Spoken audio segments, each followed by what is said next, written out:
wabarakatuh. Perkenalkan, saya Bella Meliana dengan NIM 180141508 dari Program Studi Pendidikan Guru Sekolah Dasar kelas 5C Universitas Muhammadiyah Bangka Belitung. Nah, pada kesempatan kali ini saya akan memberikan penjelasan mengenai tugas mata kuliah Keterampilan Berbahasa dan Sastra Indonesia dengan dosen pengampu Ibu Nurjana MPD. Langsung saja, berikut ini penjelasan dari saya. Membahas mengenai berlangsungnya proses pembelajaran di masa pandemi COVID-19 ini, seperti informasi yang sudah kita dapatkan bahwa kegiatan pembelajaran tetap dilakukan secara daring yang akan diperpanjang sampai batas waktu yang belum ditentukan. Mengapa itu terjadi? Seperti yang kita ketahui bahwa ini adalah salah satu kebijakan dari pemerintah untuk mencegah dari penyebaran virus COVID-19 ini. Maka dari itu, proses pembelajaran dilakukan secara daring atau belajar secara online di rumah. Dalam penerapan proses pembelajaran secara daring ini tentunya memiliki berbagai kendala. Salah satunya yaitu kendala di minimnya akses internet, di mana sinyal merupakan faktor pendukung suksesnya proses belajar mengajar via online ini. Meskipun begitu, pembelajaran harus terus berlanjut. Setiap sekolah sudah memiliki kebijakan masing-masing untuk menyikapi hal tersebut. Kebijakan-kebijakan yang diberikan tentunya untuk mengoptimalkan proses pembelajaran secara daring ini. Siswa bukan hanya belajar tentang materi saja, tetapi juga mengasah life skill dari siswa tersebut. Untuk membantu keberhasilan dari proses pembelajaran secara daring ini, tentunya perlu adanya kerjasama secara sinergis antara guru, sekolah, orang tua, dan peserta didiknya. Nah, di sini sekolah perlu menaruh kepedulian kepada orang tua peserta didik yang tidak mampu membeli kuota internet atau tidak memiliki ponsel memadai dengan memfasilitasi agar pembelajaran bisa berjalan dengan baik dan optimal. Di samping itu, pihak sekolah perlu membuat skema dengan menyusun manajemen yang baik untuk mengatur sistem pembelajaran secara daring ini.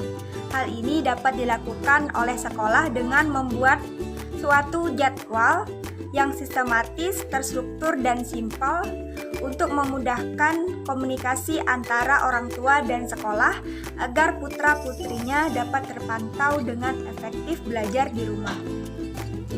Dalam proses pembelajaran di masa pandemi COVID-19 ini, untuk melakukan interaksi antara pendidik dengan peserta didik, untuk mengoptimalkan proses pembelajaran secara daring ini memerlukan metode yang baik yang harus digunakan. Salah satunya yaitu metode dengan cara membagi kelas dengan beberapa kelompok yang lebih kecil. Nah, di sini memberikan kesempatan kepada kita sebagai guru atau sebagai calon guru untuk dapat berinovasi. Bukan hanya guru memberikan tugas kemudian meminta peserta didik untuk mengumpulkannya dan memberikan nilai. Bukan seperti itu saja. Guru bisa berinovasi dengan cara itu tadi, membagi kelompok kecil, membagi kelas dengan menjadikannya kelompok yang lebih kecil. Seperti contohnya, jika dalam mata pelajaran terdapat 5 jam waktu yang diberikan, nah dari 5 jam itu dibagi menjadi 5 kelompok. Jadi setiap kelompoknya diberikan 1 jam proses pembelajaran, seperti itu.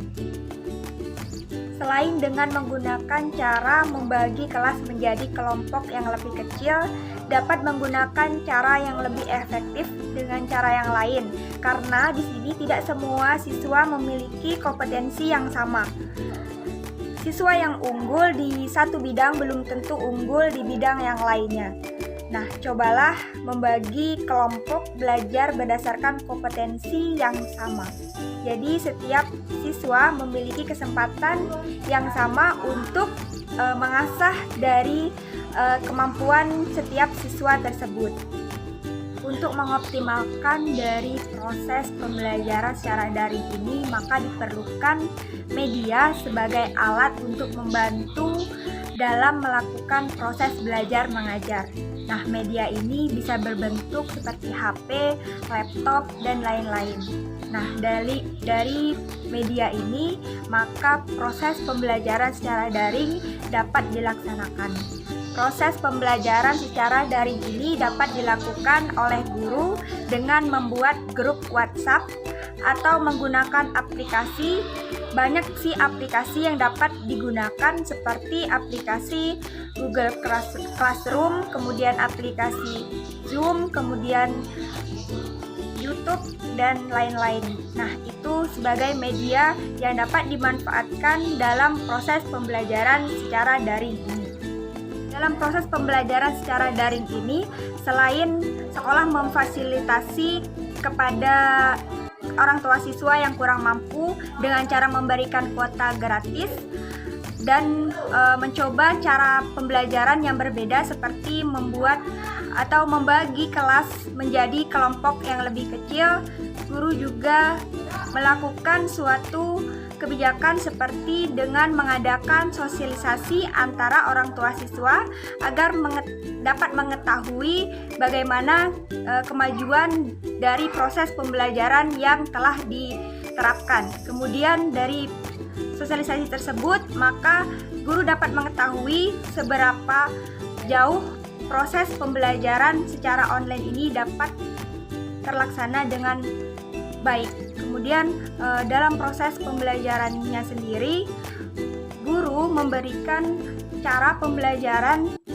dengan cara misalnya melalui media, seperti guru mengirimkan video pembelajaran melalui via online dengan menggunakan grup WhatsApp atau dengan menggunakan aplikasi seperti e-learning, kemudian meminta orang tua siswa tersebut memantau bagaimana anaknya melakukan pembelajaran. Nah, anak tersebut diminta untuk mempelajari dan memahami materi yang sudah diberikan. Kemudian dari materi tersebut, guru memberikan tugas yang telah diberikan, kemudian dikumpulkan sesuai dengan jadwal pengumpulan yang telah ditetapkan oleh guru. Pengumpulannya sendiri memiliki cara yang berbeda, dengan cara misalnya setiap kelas diberikan atau dibagi siswanya, seperti misalnya setiap kelasnya berisi 30 siswa, maka setiap pengumpulan tidak semua siswa hadir, tetapi dibagi, misalnya sekali pengumpulan hanya 10 siswa dan seterusnya, dan harus mematuhi protokol kesehatan dengan cara memakai masker. Mengumpulkannya di sekolah dengan waktu yang telah ditentukan. Dalam proses pembelajaran secara daring ini, keberhasilan guru dalam melakukan pembelajaran secara daring pada situasi pandemi COVID-19 ini adalah bagaimana kemampuan guru dalam berinovasi, dalam merancang dan meramu materi yang akan diberikan kepada siswa. Kemudian memilih metode pembelajaran yang sesuai dengan materi yang akan diajarkan kepada siswa. Kemudian memilih metode, dan guru juga dituntut untuk kreatif, karena kreatif ini merupakan kunci sukses dari seorang guru untuk dapat memotivasi siswanya tetap semangat dalam belajar secara daring atau online dan tidak menjadi beban psikis untuk siswa yang kita ajarkan. Dalam menentukan atau menjalankan kebijakan-kebijakan yang telah ditetapkan, tentunya harus mempertimbangkan peran penting dari orang tua siswa, kemudian kerjasama antara pihak sekolah, guru, dan siswa, karena dari sini menjadi faktor penentu agar pembelajaran bisa berjalan lebih efektif.